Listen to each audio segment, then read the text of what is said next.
Okay दोस्तों, अब हम इस वीडियो में आपको थोड़ा सा ना इंटरनेशनल पॉलिटिक्स के बारे में बताते हैं कि इंटरनेशनल लेवल पे पॉलिटिक्स किस तरह से होती है और इलेक्शन को किस तरह से जीता जाता है, ठीक है, या फिर इलेक्शन में जो पैसे की जो फंडिंग होती है वो कैसे होती है। तो मैं इस कहानी की शुरुआत करूँगा सन 2017 के साथ, 2017। अब 2017 में क्या होता है, 3 चाइनीज़ नेवल शिप्स डॉक्ड इन मालदीव, ठीक है। तो 3 चाइनीज़ नेवल शिप डॉक्ड हो जाते हैं कहाँ पे, मालदीव में।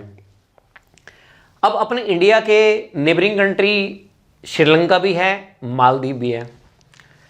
अब मैं आपको खिलाड़ी के बारे में बताता हूँ। जिस तरह से जो पोजीशन यमीन की है ना, कहाँ पे, मालदीव में, उसी तरह से राजपक्षा की है कहाँ पे, श्रीलंका में। कहाँ पे, श्रीलंका में। अब इन दोनों ने क्या किया, मालदीव में यमीन ने और श्रीलंका में राजपक्षा ने क्या किया, लोन उठाया। अब लोन कहाँ से उठाया, चाइनीज़ बैंक से उठाया। अब चाइनीज़ बैंक से लोन क्यों उठाया, क्योंकि चाइना की कंपनियों को पैसा देना था। और चाइना की कंपनियों को पैसा क्यों देना था, क्योंकि वो प्रोजेक्ट बना रहे थे चाइना में।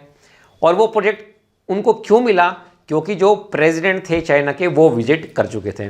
अब देखना, मतलब एक प्रेसिडेंट की विजिट से कोई कंट्री कर्जे में कैसे डूब सकती है, ये मैं आपको इस वीडियो में प्रूफ करके बताऊंगा।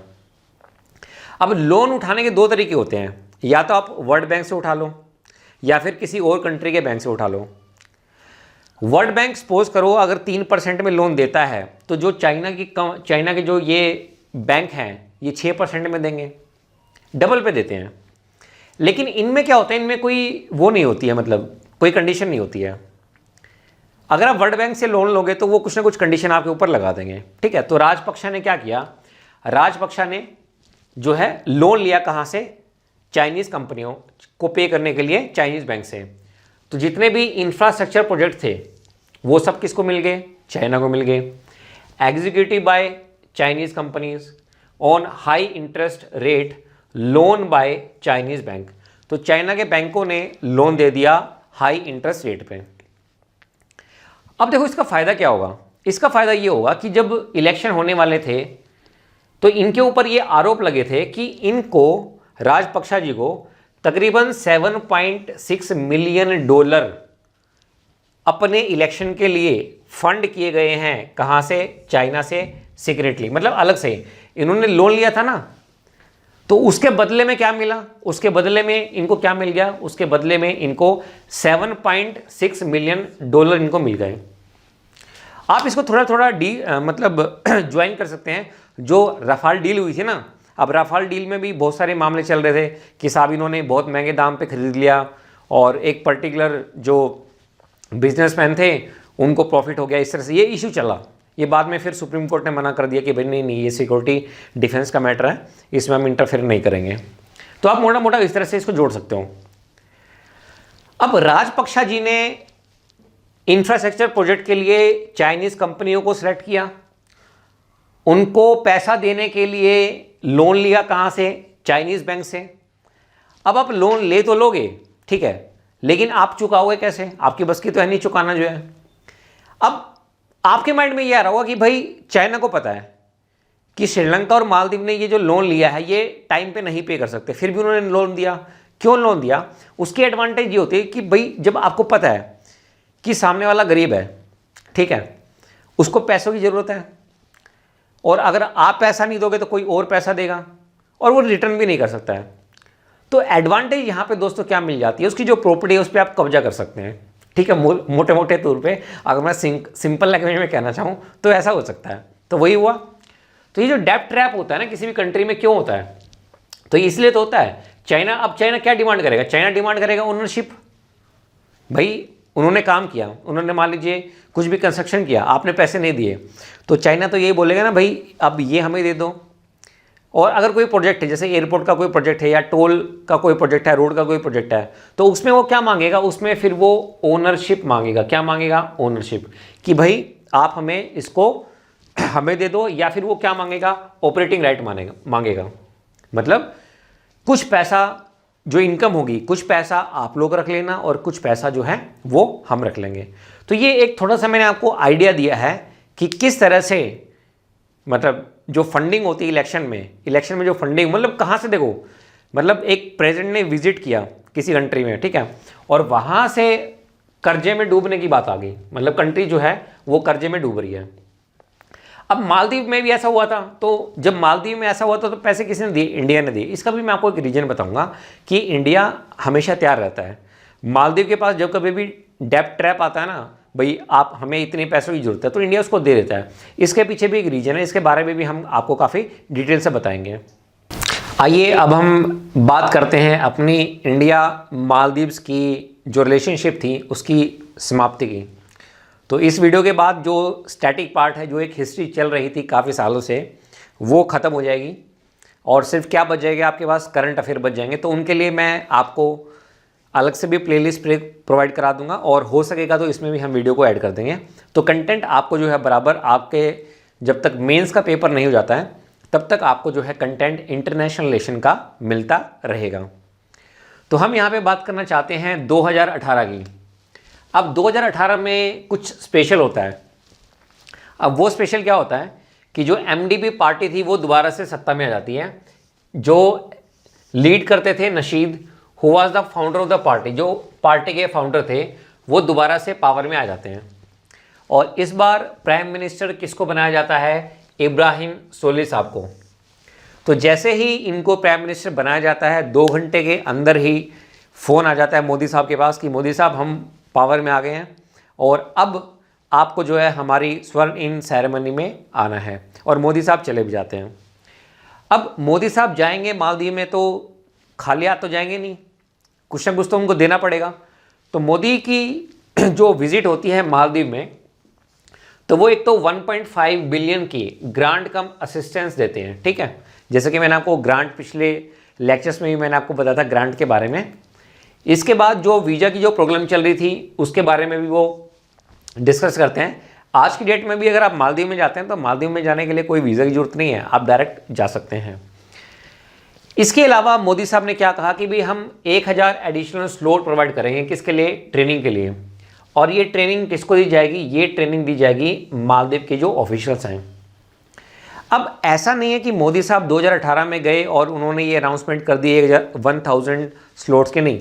इससे पहले भी अगर आप देखोगे ना, जो एमडीएफ है, मालदीव डिफेंस फोर्सेस हैं, इनको इनके जो पर्सनल्स हैं उनको भी इंडिया काफ़ी टाइम से ट्रेन करता हुआ आ रहा है। तो जो इंडिया प्रोवाइड कर सकता था फाइनेंशियली भी, भाई हम आपको फाइनेंशियली भी आपको थोड़ा सा स्ट्रॉन्ग बना देते हैं। और इसके अलावा आपके जो ऑफिशियल्स हैं, भाई अब कॉन्स्टिट्यूशन है वहाँ पे, ठीक है, सत्ता चलानी है, तो जो डिफेंस फोर्स के जो पर्सनल हैं उनको पता होना चाहिए ना किस तरह से जो है लॉ को इम्प्लीमेंट करना है। तो ट्रेनिंग हम लोग दे देंगे, तो आप हमारे यहाँ पे आओ, हम आपको ट्रेनिंग दे देंगे। अब वे फॉरवर्ड में क्या लिखना है? अब हम कंक्लूजन पे आ रहे हैं अपने वे फॉरवर्ड में।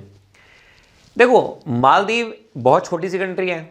हम क्या चाहेंगे? हम चाहेंगे कि भाई हमारे जो रिलेशन हैं मालदीव के साथ वो अच्छे रहे, लेकिन चाइना की जो प्रेजेंस है ना उससे हमें परेशानी होती है, ठीक है। तो हम चाहेंगे कि मालदीव और इंडिया, ठीक है, मालदीव और इंडिया इनकी जो रिलेशन है वो काफ़ी क्लोज रहें, अच्छे रहें, मधुर रहें, लेकिन चाइना की जो प्रेजेंस है वो कम होनी चाहिए।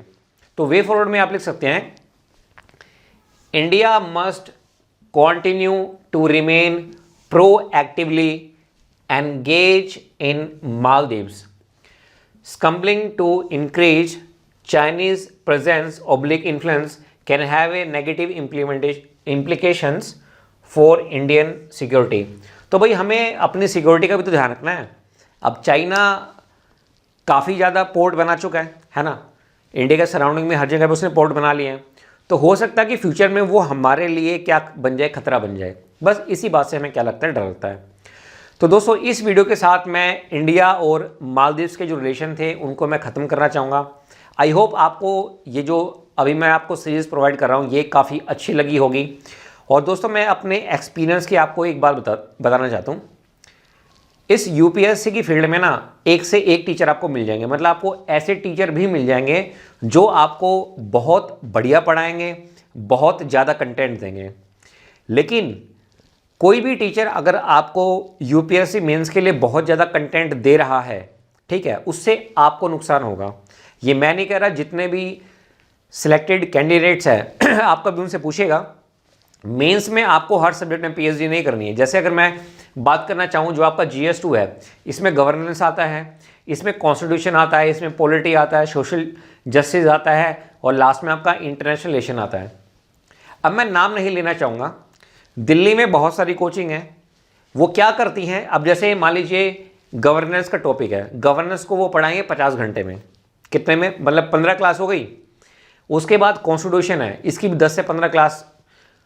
पॉलिटी तो खैर काफ़ी हैवी सब्जेक्ट है, तो इसकी तो क्लासेस बनती हैं। इसके अलावा सोशल जस्टिस है ना, इसके लिए भी पता नहीं क्यों मतलब कोचिंग में मतलब 10-10, 15-15 क्लास लगा देते हैं। एंड फैकल्टी आर टीचिंग, उनको तो यार पैसा मिल रहा है ना, बिजनेस है अल्टीमेटली। कोचिंग इंडस्ट्री क्या है, ये बहुत बड़ा बिजनेस है, आप समझ रहे हैं। तो आप इस ट्रैप में मत फंसो। मतलब कोई टीचर आपको बोल रहा है ना कि भाई इंटरनेशनल रिलेशन की आप मेरी ये बुक पढ़ लो, किस लिए पढ़ लें भाई? अगर आप बुक पढ़ोगे तो आप एनलाइटन हो जाओगे, आप टीचर बन जाओगे, आपको टीचर नहीं बनना है। यूपीएससी क्वालिफाई करने के बाद आपको जो पोस्ट मिलती है ना, वो पोस्ट बहुत अल्टीमेट होती है। तो आपको जो अभी टाइम मिल रहा है, इस टाइम को वेस्ट मत कीजिए। समझ पा रहे हैं? तो मैं यहाँ पे आपको जो क्वालिटी कंटेंट प्रोवाइड कर रहा हूँ वो बहुत कम दे रहा हूँ। 5-5, 10-10, 15-15 मिनट की ये वीडियो हैं, इनसे आपके बेसिक फंडे क्लियर हो जाएं। अब बेसिक फंडे क्लियर हो जाएंगे तो न्यूज़पेपर पढ़ना आ जाएगा। अगर आपको न्यूज़पेपर पढ़ना आ गया तो गेम ही खत्म होगी भाई। यूट्यूब पे कब तक आप, ये यूट्यूब पे जब आप जाओगे, कब तक आप द हिंदू की समरी देखते रहोगे, कब तक फॉलो करते रहोगे? ये बहुत बड़ा बिजनेस है, आप इसमें अगर एक बार फंस गए तो फिर फंस गए, इससे निकलना मुश्किल हो जाएगा। तो एज ए बिग ब्रदर मैं आपको एडवाइस करना चाहूँगा, मेंस के लिए कम पढ़ो लेकिन टू द पॉइंट पढ़ो। और मैक्सिमम जो पेपर आता है ना मेंस में, वो करंट अफेयर ही होता है, मैक्सिमम करंट अफेयर होता है। आप कहीं से किसी भी आप 70% की मैं बात कर रहा हूँ, 70% आपको करंट अफेयर मिल जाएगा। जब आपके मेंस में 70% करंट अफेयर आना ही है, और वो कहाँ से आना है? न्यूज़पेपर से। अब ऐसा तो है नहीं कि आप पहले दिन न्यूज़पेपर पढ़ना स्टार्ट करोगे तो आपको न्यूज़पेपर समझ में आ जाएगा। आप यूट्यूब भी देखोगे ना, तब भी आपको 6 महीने लग जाएंगे आपको समझने में। तो इससे बेटर पता है क्या? इससे बेटर मैं आपको बता रहा हूँ, जैसे इंटरनेशनल रिलेशन है, आप ये पढ़ो। अब इसको पढ़ने से आपके फंडे क्लियर हो जाएंगे। वर्ल्ड हिस्ट्री पढ़ो, समझ पा रहे हैं? फिर पॉलिटी पढ़ो, तो पॉलिटी पढ़ोगे तो अभी जैसे कल की ही जजमेंट थी सुप्रीम कोर्ट की, डेली कुछ ना कुछ जजमेंट आती रहती हैं, तो वो आपकी क्लियर हो जाएंगी। इकोनॉमिक्स पढ़ो आप जो है, तो टाइम लगेगा, मतलब बात समझ पा रहे हैं? इन सब चीज़ों के लिए आपको टाइम लगेगा, ऐसा नहीं कि एक दिन में आप सब कुछ कर देंगे। तो अपने आप को टाइम दीजिए और क्वालिटी आप अपनी जो है वो इम्प्रूव कीजिए। और जैसे जो भी आपको मैंने पॉइंट लिखवाए हैं, इनसे मेरा जो मेन मकसद है वो क्या है? मैसेज देना। क्या है? मैसेज देना। आपको मैंने इंडिया नेपाल के बारे में बताया, तो आज जब आप 2-3 वीडियो, कितनी 20-25 मिनट की तो वीडियो है, जब आप वो वीडियो देख लोगे तो आपको समझ में आ जाएगा कि भाई इंडिया और नेपाल के बीच में क्या चल रहा है। फिर मैंने आपको इंडिया भूटान के बारे में बताया, ठीक है, तो वो आपके फंडे क्लियर हो गए। अब मैंने आपको इंडिया मालदीव्स के बारे में बताया कि भाई क्या क्या इशू है यहाँ पे। इसके बाद मैं आपको श्रीलंका के बारे में बताऊंगा। तो उससे होगा क्या, ये जो 10-10, 15-15 मिनट की जो वीडियो है ना, ये आपके फंडे क्लियर कर देंगे। और एक बार अगर आपको फंडा क्लियर हो गया तो फिर लिखने में कोई दिक्कत ही नहीं है, और ईजी लैंग्वेज में सब कुछ प्रोवाइड कर दूंगा मैं आपको। और बताओ, इंटरनेशनल रिलेशन के मैं आपको 50 क्वेश्चन दे दूंगा जो है, और ये 50 क्वेश्चन वो होंगे जिसमें से मैक्सिमम आपके करंट अफेयर होंगे। मतलब जो 4 क्वेश्चन आपके आने हैं ना मेंस में, अब बहुत सारे टीचर को तो यही नहीं पता होता है कि मेंस में 4 क्वेश्चन आएंगे या 5 क्वेश्चन आएंगे। तो ये मैं आपको एक प्रॉमिस करना चाहता हूँ, ये जो 4 क्वेश्चन या 5 क्वेश्चन जो आपके मेंस के पेपर में आने वाले हैं, आप इनको लिखेंगे और बहुत बढ़िया से लिखेंगे। एक बात और मैं आपको बताना चाहूंगा, मेंस का जब पेपर चेक होता है ना, जैसे GS2 है, अब GS2 में कितने सब्जेक्ट हैं? 5 हैं। तो GS2 को जब चेक करने वाला होगा ना, तो 5 टीचर आएंगे अलग अलग जो है। अब जैसे पॉलिटी के लिए अलग टीचर आएगा, वो उसके 2-3 जो भी मेंस में क्वेश्चन आएंगे वो उनमें नंबर दे के जाएगा। उसके बाद गवर्नेंस वाले के पास जाएंगे पेपर, उसके बाद जो सोशल जस्टिस है वो चेक करेगा। तो ऐसा नहीं है कि मतलब एक ही बंदा सारे के सारी चीज़ चेक करता है, ऐसा नहीं होता है। तो जिसके 2 क्वेश्चन आए हैं वो 2 क्वेश्चन करेगा। तो इसलिए मैं क्या चाहता हूँ, मैं चाहता हूँ कि भाई आप जो भी पेपर में लिखें वो एक क्वालिटी कंटेंट होना चाहिए। क्या होना चाहिए? Quality content. अब मान लो इंडिया और मालदीव्स के ऊपर ही कोई क्वेश्चन आ गया, ठीक है भाई, इंडिया जो है मालदीव्स को किस तरह से देखता है? टूरिज्म एक्टिविटी की तरफ से देखता है या किस तरह से देखता है? तो ये आपको उसमें एलाबोरेट करना है। तो ये चीज़ें मैं आपको सारी की सारी प्रोवाइड कर दूंगा। तो आज के लिए इतना ही दोस्तों, शुक्रिया, धन्यवाद, शब्बा खैर।